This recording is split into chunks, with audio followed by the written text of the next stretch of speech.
Hello, everyone, and welcome to another edition of the Walters Wanderings Travel Podcast. My name is Scott Walters.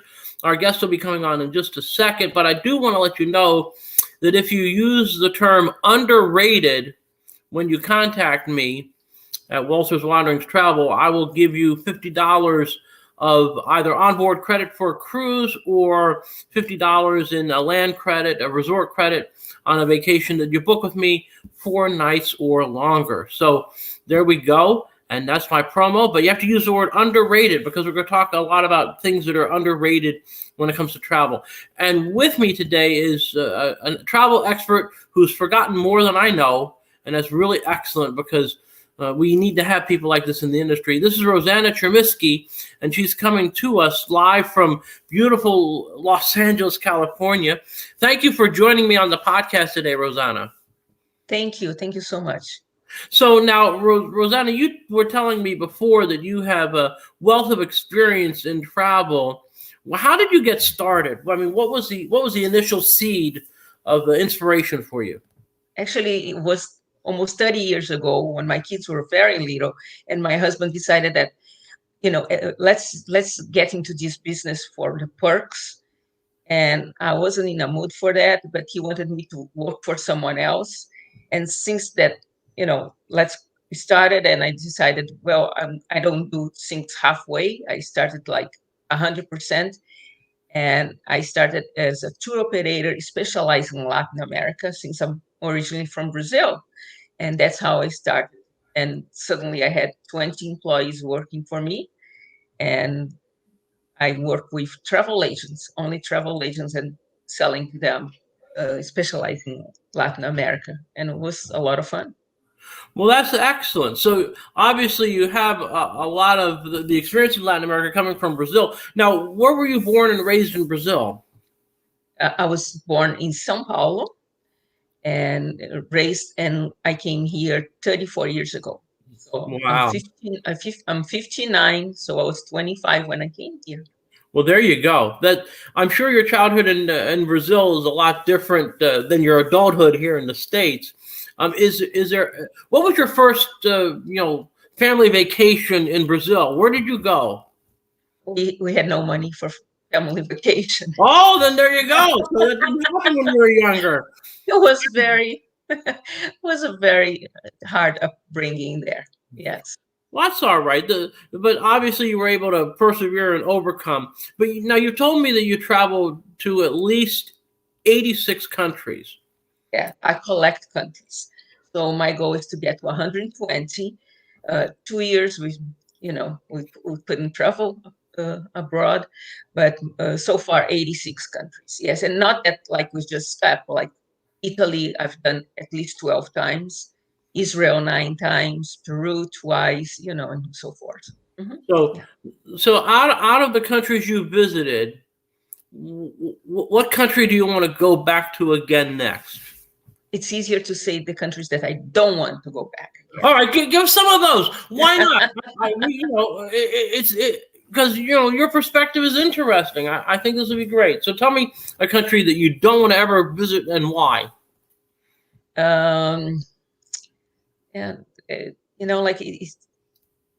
are some countries that been there, done that, and I don't want to go again for different reasons. But I think that some countries in Europe that one time was plenty.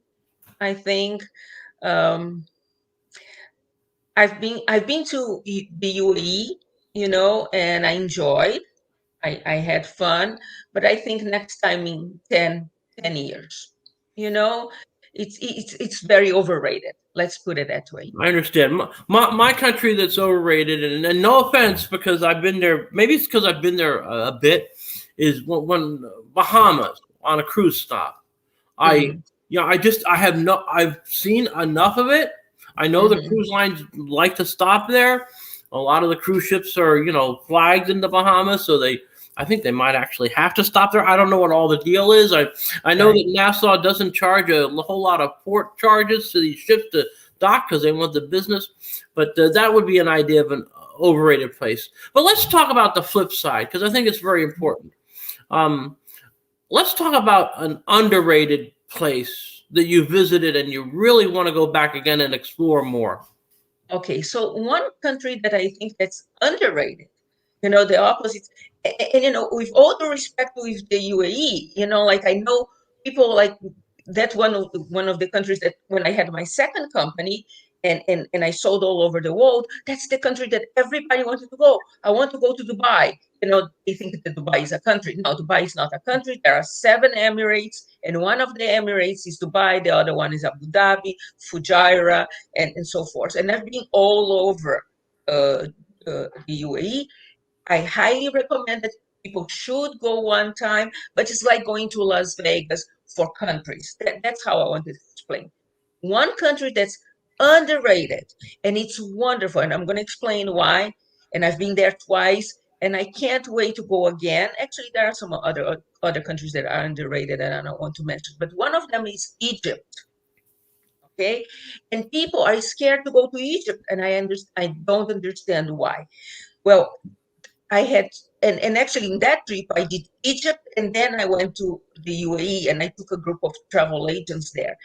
And it's such a big difference between Egypt and the UAE. Egypt has a history. We need history. We need to learn. You know, I know that's beautiful to go to places and just see beauty, but you don't know the reality. Then you go to Egypt and incredible people, incredible history. We need to know what happened before, like and touch history. We and I had a very interesting experience. I had there a group of travel agents with me, and came like a little boy, like barefoot and everything. And I had my cell phone, and he said, "Can I take a picture of your group?" And like I could feel like my guts, like, oh my God, I'm gonna give my cell phone to this guy and I'm gonna lose my cell phone, and my cell phone is my life, like, and he's Yeah, taking, I know that. I know how that feels. you Sure. know, and he took the picture. And by the way, I had like a $10 bill, $5 bill, I don't remember, like I had a good chunk Right. of money, but I wanted my phone back. And he took a couple of pictures with us under the pyramid and everything. And I wanted to give the money to him, and he said, "No, ma'am, I don't want your money. I want you to come back again and visit our country." And I was like, oh my God. But I insisted, and he took the money.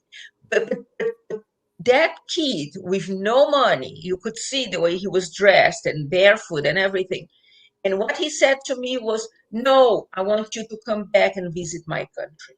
And that really touched me, you know? Sure, I can understand that. And Egypt is a very intriguing place. As you say, there's history, there's culture, and certainly, listen, Dubai is really splendid. You can see a bunch of incredible architecture, modern architecture. You can go golfing in the desert.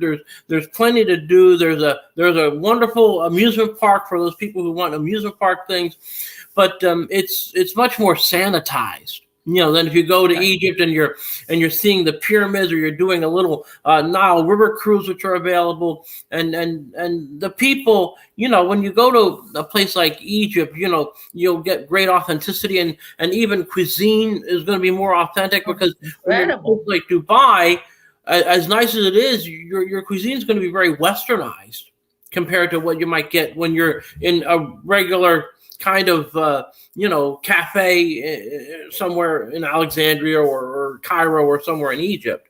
So it's a very important point that you have to delineate between those places that are more sanitized versus the places that are more rustic, even though that might not be quite the right word. Right. And you know what? And if you follow the rules, don't eat street food. I'm very against, being to 86 country, being born in another country and everything else. That idea of eating street food is for people that have like special stomach. It's not for us. It's not for us. No, Like you no. get sick. You get sick. I've been twice to India, never got sick. I've been to so many countries, never got sick, but because I really take good care of my stomach, not because my stomach he has No, no problem. I understand what you're saying. I mean, I've been to China because my family's adopted three children from China, and we walked through some of those street markets where you could get food, and I just said no, thank you, no, thank you, and there's no crime about that, and we would still get authentic Chinese food in the restaurants, authentic Chinese food in the hotel, authentic Chinese food with our tour guides and escorts, and that's how you do it, and it works everywhere, not just in China or Egypt. You have to look. Even in New York, I won't necessarily get the hot dog cart hot dogs. I will, I'll go to the regular restaurant. I'll go to Junior's Cheesecake and have cheesecake instead, or something like that. So, I understand that fully. Now, let's pivot to the United States, since I brought us here. What would be an underrated destination or two here stateside for people who are more wanting to do domestic travel? So what happened is during the winter time, where do especially New Yorkers go? You know, Florida. Florida. You know, Florida. Florida. Is there any other place to go? Florida. So I talked to a lot of travel agents, and they said, Rosanna, people are tired to go to Florida. There's nothing wrong about Florida. Hey, I even like to go to Florida myself. Nothing wrong to go to Florida, but they forget, the West Coast. And there are many beautiful places to go to West Coast. West Coast. And you know what? There is not only Los Angeles and Beverly Hills to go to the West Coast. San Diego is a beautiful place to go, and I highly recommend it. Much better, cleaner than Los Angeles. You know, I live in Los Angeles, but San Diego has an incredible mayor that clean up San Diego. The gas lamp is a wonderful place to visit, and the weather is great. It's much warmer. You can see that all the people from the other parts of United States are wearing shorts and t-shirts, while us are like bundle up because we are cold. But you can see, and it's the beaches are wonderful there, and not the water is not as warm as the Atlantic Ocean, but people gonna love the hotels are has better prices than the Florida because everybody goes to Florida, and it's a different experience, and I'm sure people gonna love it a lot. Orange County is another place, and San Diego is another. Yeah, I'm a big fan of San Diego, and I'm a big fan of if people really want the beach, there are several great properties in La Jolla and places like that are near. You're still near enough to San Diego that it's not a big deal to go, and there's lots of great stuff in that area. Of course, for kids and families, we got the San Diego Zoo. There's SeaWorld in San Diego.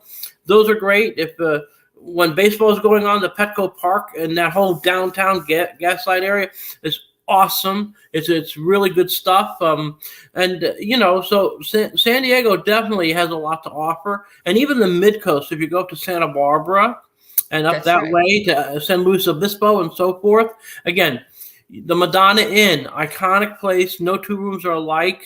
I have stayed there. I stayed in the Currier and Ives room, and I thought I was stuck in the 1890s. But it was gorgeous.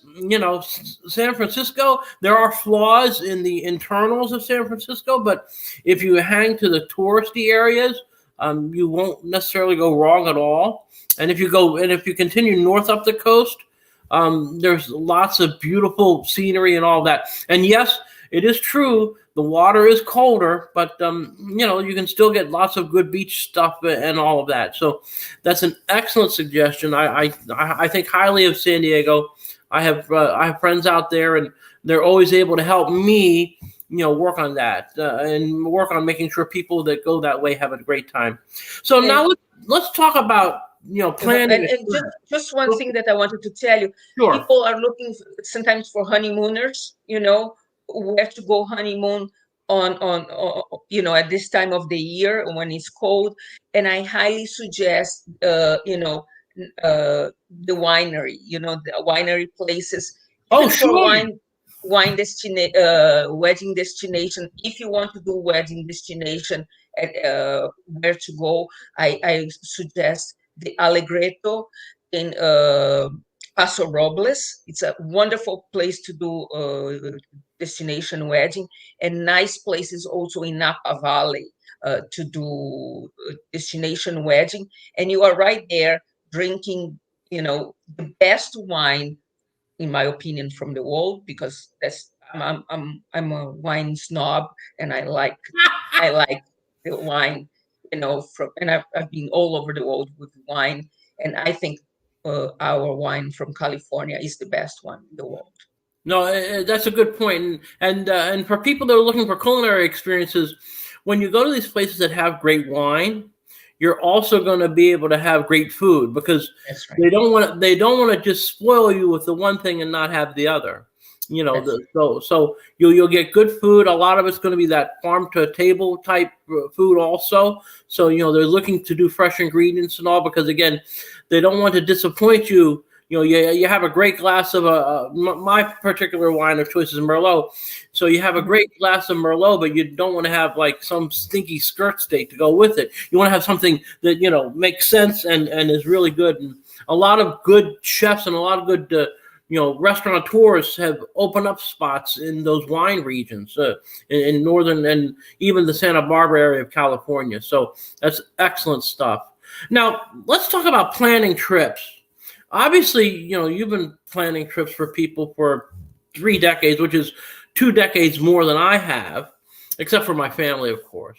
But what hints do you want to give to people like myself, travel advisors, and also the general public on how to curate and what to look for when you're planning a trip somewhere? What are some of the key generic points about making sure that you plan a successful trip?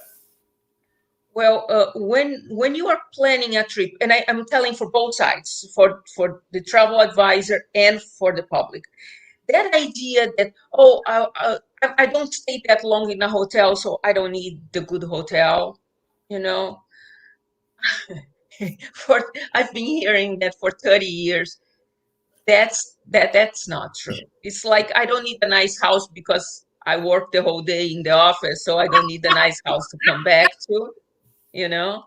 I'm sorry. That is such a great analogy. I'm definitely stealing that. That's beautiful. It's like, I hear the same thing, and then people that come back and say, you know what, I want to go to whatever place, and my budget is $1,500 for two people or for four people, including air.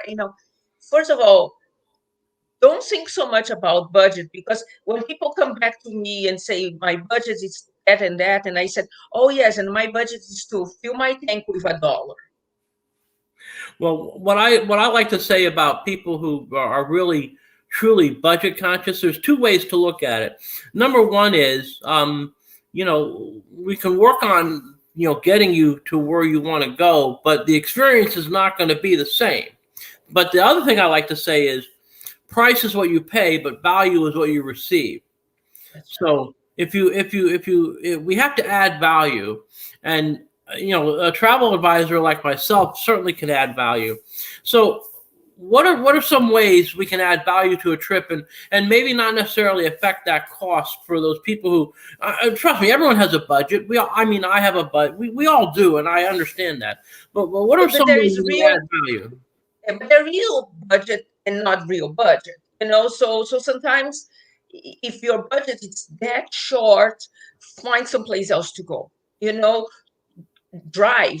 Don't use the airplane to go someplace, because if you short so much the budget, you can't go. You can, there are places that you can go, but once you go there, you can add a lot of value. Sit with the people that you are traveling and see things that you like to go, that there is no cost. For example, people like hiking. To do hiking, you don't need to pay for that. you Right, know exactly. I've set up one great example of a place that is underrated, that's not near the ocean and is still underrated, is Sedona, Arizona. And Right.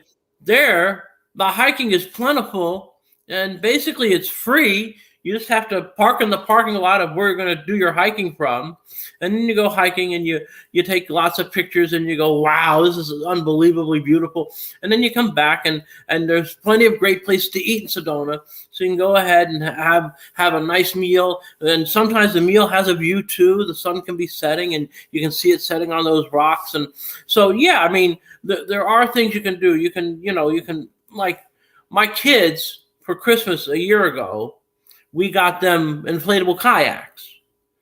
So we can go places near the water. We can pack the kayaks in the car and we can go in and they can inflate them in about 10 to 12 minutes or less. And they can go kayaking, and basically it's free too. We can go down.